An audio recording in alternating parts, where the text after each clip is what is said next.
Narwa, Narwa, Narwa. In order to properly delve into this discussion, we need to establish a standard of what makes a good endgame. To me, when I think of what makes a good endgame, I can summarize it like this.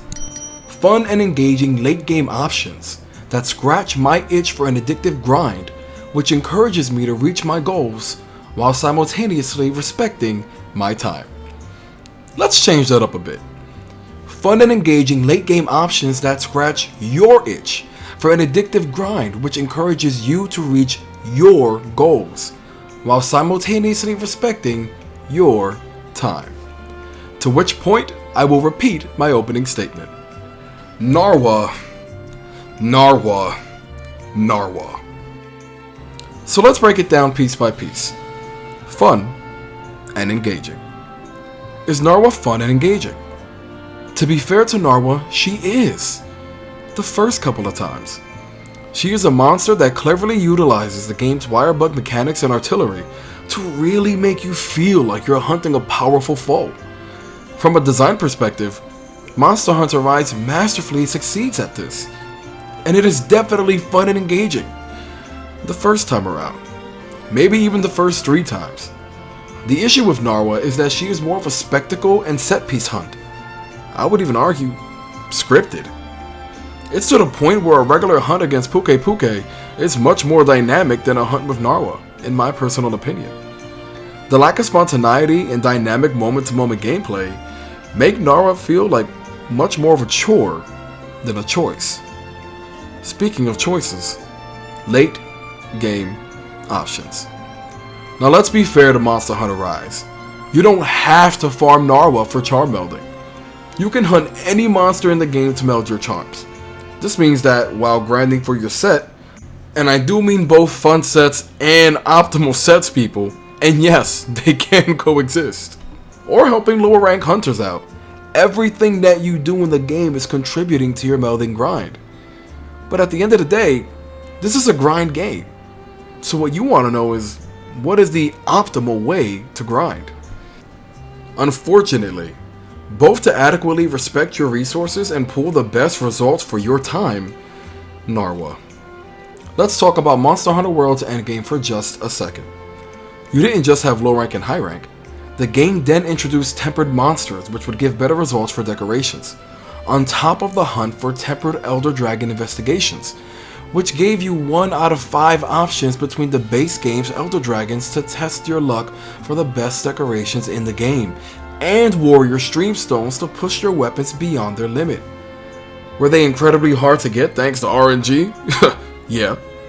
And is it the best kind of endgame? Possibly not. But it gave you a reason to grind, and options to do so optimally, so that you wouldn't tire of the same hunts over and over again. In Monster Hunter Rise, there are no investigations. Not at this point in time at least. All we have for optimal grind is... Say it with me. Fucking Narwa. Scratch your itch for an addictive grind that encourages you to reach your goals.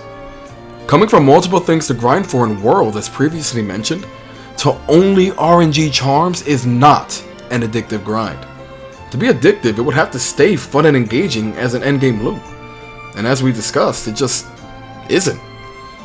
I don't know about you, but I have never been addicted to my chores.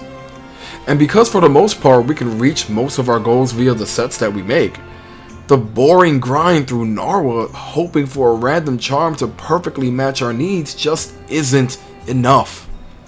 My best chances of actually completing the goal of my dream build is locked behind an unengaging hunt and the favor of an RNGesus who I clearly don't pray to enough because that bastard just refuses to bless me. And finally, respecting your time.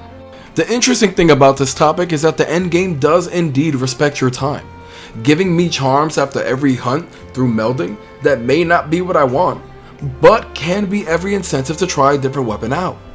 What it does not respect really is my attention span, but it does respect my time. However, we never said Monster Hunter Rise didn't have an endgame, we just said it doesn't have a good endgame.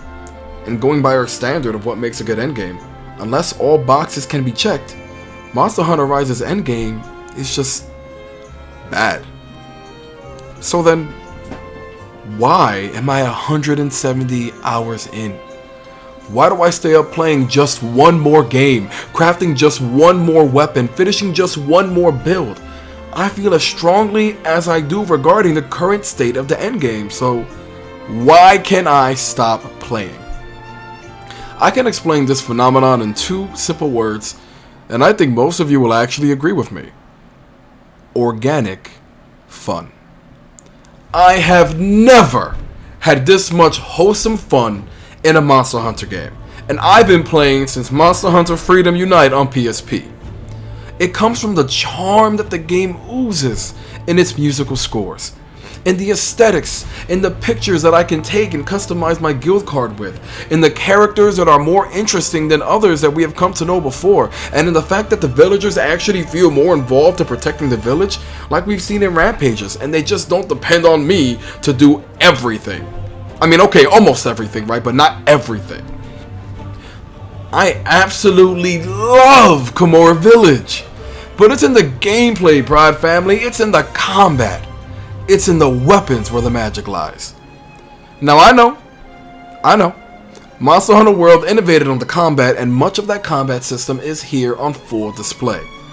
But it's the switch skills that really take the stage.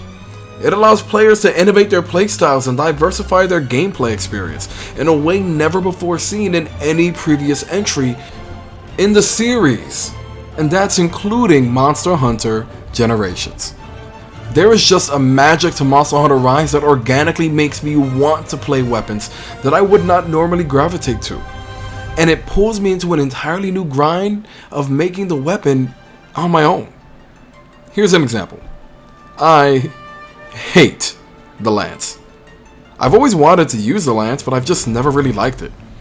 I'm a great sword maid who seconds dual blades and dabbles in sword and shield and hammer at the moment. So about a week ago I decided I'm gonna make a Rathalos lance and I'm gonna try it out and have some fun in low rank. And I have to admit, I had a lot of fun for about 2 games. Yeah, just 2 games. By game 3, I had completely lost all interest. Until 2 nights ago, when I decided to run an arena quest against a Rajang with my cousin. And when I gazed upon the weapon set, I saw a lance. My mighty Rathalos material wasting disappointment. And I said, you know what? Screw it. I'll use it. It's only an arena quest. I was even regretting my selection a little bit until I got into the arena and I tried to charge the Rajang with my lance. Except my hunter didn't use the lance to charge. He used his shield. This absolutely wowed me. What is this? What's happening? Does it travel as far as a regular charge? Does it block as I'm moving? Does it do stun damage? Then I used the ZL&A switch skill, which admittingly I have no idea what the hell it's called. And it was different than the counter I was using before. My hunter zoomed in my chosen direction twice, attacking as he traveled. It made me feel like freaking Pikachu in Super Smash Bros., quickly dealing damage as I gracefully grazed the battlefield. Suddenly, I'm hooked because this style of lance play resonated with me. And all these endearing questions started to rise up within me. What is the other switch skill? How good can Slugger be in this lance? What do other lances look like, aesthetically? It pokes fast, so is Element a good match with the lance in Monster Hunter Rise? What kind of builds can I come up with? What does an optimal lance build look like? I can use the diversion skill to really be a tank for my friends, right? Is the sweep really any good? 170 hours later, I had a new goal. A personal goal, a fun goal. Now I wanted to try more weapons out and check out their switch skills and see how much more I can diversify my play. And I ended up loving the bow. I'm digging the insect glaive. The list goes on. The grind is in full effect. And it's not for your typical endgame goals and grind, but for the pure enjoyment of my own personal choices. And at its heart, that's what Monster Hunter Rise's gameplay represents in essence. Player choice, player expression. And that's when I realized it. How does it stack up with our set standard for a good endgame? The organic, fun Monster Hunter weapons are fun and engaging. It gives me so many options to experience the game in a whole new way. It scratches my itch for an addictive grind that encourages me to reach my own personal goals. And it simultaneously respects my time. And I hear y'all saying, but ayo Crown, if we checked all our boxes for our endgame standard, does that mean that the endgame is actually good? No. Not in terms on what is generally considered a good endgame grind provided by the game's late game systems. But there is something to be said when a game's current systematics and milestones don't keep you alerted, but the personal made milestones for player expression do. It should also be stated that I don't believe we've seen the true endgame from Monster Hunter Rise. I believe that the pandemic has definitely affected the game, and that is why we're going to be getting at least 4 monsters in the upcoming April update. Which is unbelievable when you take into consideration that in base Monster Hunter World, we only receive 5 monsters in the course of an entire year. It's my opinion that in these updates, whether the one for April or the next, the true endgame for Monster Hunter Rise will begin, and we are only experiencing one small piece of it. But for now, even though the endgame is indeed bad, it's amazing that at least for me, the game just won't end. Do you guys agree with how I feel on this topic, or do you humbly disagree? Let's have an open-minded discussion in the comments, and let me know if there's a weapon you're using that you never thought you would love before. Hit that like button because it would help me out a ton, and consider subscribing and joining the Lion's Crown Pride. Thanks so much for watching, and never forget, Pride family, wear your crown and live your roar.